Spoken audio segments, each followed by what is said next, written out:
guys, welcome back to the channel. Today we are talking about if you should sell everything to travel full-time. It's the age-old question, right? When you're trying to make the decision to travel full-time, a lot of the time people are like, I'm just going to shove everything into a storage unit because I don't know. Yeah, and we did this kind of in stages, but looking back, we wish we would have just done it from the beginning. So we sold almost everything when we sold our house to downsize and to do this. We sold almost everything.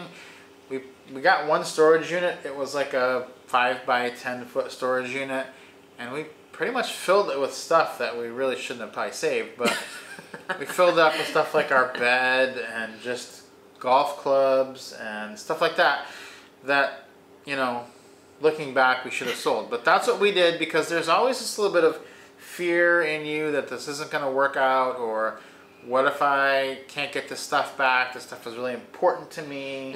Or like the bed, we saved our bed because we bought a Sleep Number bed, and it was not even a year old when we decided to then sell everything.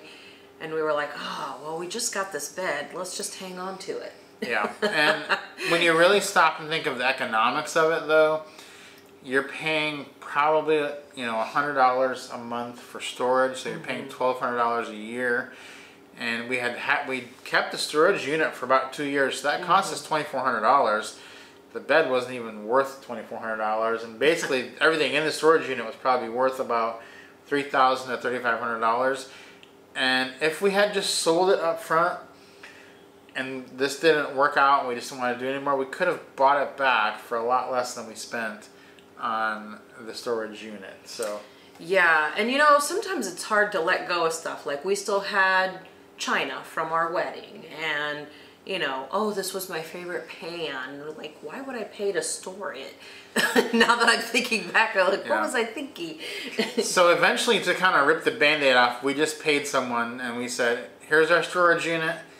You can have everything in it. Give us a price. They gave us several $100s, took it away. And it was worth it because we closed out that account and we basically got rid of everything that's not on our heads anymore, the hassle of paying that every month. And now we just have 1 or 2 small boxes with some friends in their attic, and that has just been a good way to go for us. Yeah, definitely. So you know, one of the reasons for the thought process of, oh, I'll keep my stuff, is that you think you're not going to have, you know, comfortable things as you're traveling, especially when you're traveling overseas. You're like, you know, bed's not going to be comfortable, this, that. You can't get the stuff that you love back, right? Right. But right now, like, for example, we're in Ho Chi Minh City here in Vietnam. We have a very comfortable apartment, right? Yeah. So it has like everything. And I think to myself, anything that I had in storage, they basically have here in this apartment. So let me show you guys around here for just a second. I'm gonna switch cameras. I'm gonna turn the GoPro on here.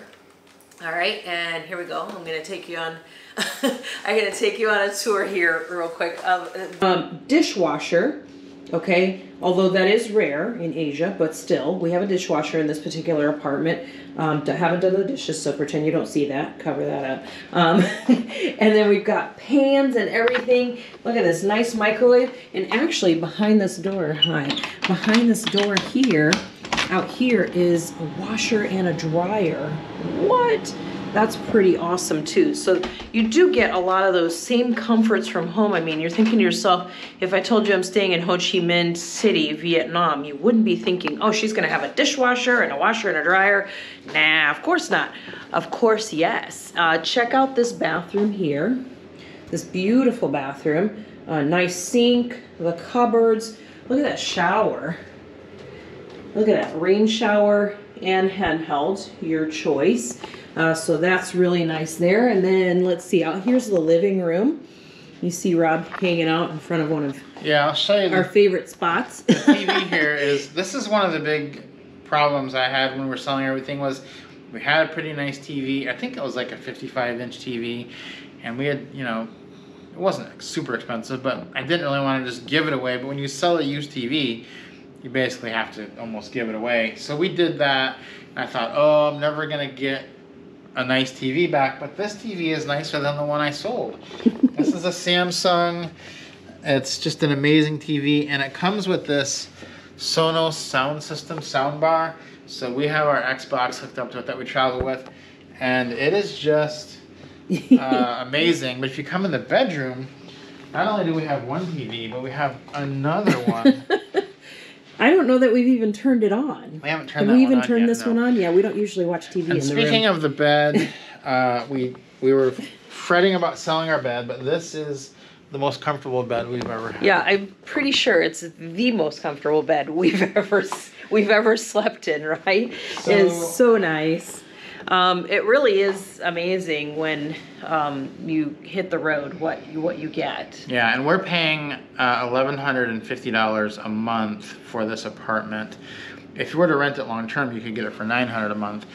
The thing that people don't realize is that in most of the countries other than the United States, all these apartments come furnished. So especially if you're going through Airbnb, they're all going to be furnished. But a lot of times everything is furnished, because you could rent this one long term for $900 a month and it would be furnished.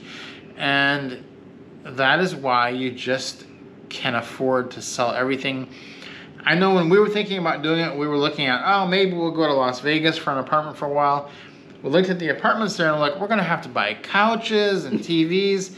No, none of that. You are safe to sell your stuff, and don't put it in storage. Don't have that extra added expense. That's just money you're going to be able to spend on your life. Yeah, exactly. So let's finish this off. We'll switch cameras again and share a little bit more here before we close it out. So yeah, when you're trying to make that decision, should I sell everything?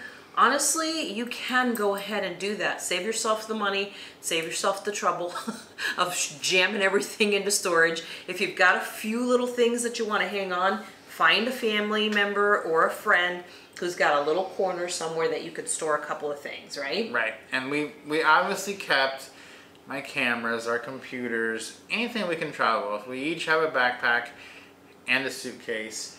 Whatever we can fit in there, we're good. So each person can prioritize what they want. Mine is full of almost just cameras and my Xbox. Yeah, but it's a TSA nightmare. Yeah, it is. In there. So, you know, you will keep some stuff that you want for everyday living, but pretty much everything else that's normally around your house, you can go ahead and sell. Yeah, so hopefully this is helpful to you. If you're trying to make that decision, you're sitting on the fence, you're like, do I put it in storage? Do I, just go ahead and get rid of it? We're here to tell you, just get rid of it. Save the trouble. So, guys, if you have any questions about that, leave that down in the comments. Don't forget to subscribe to the channel for tons more, and we'll see you soon.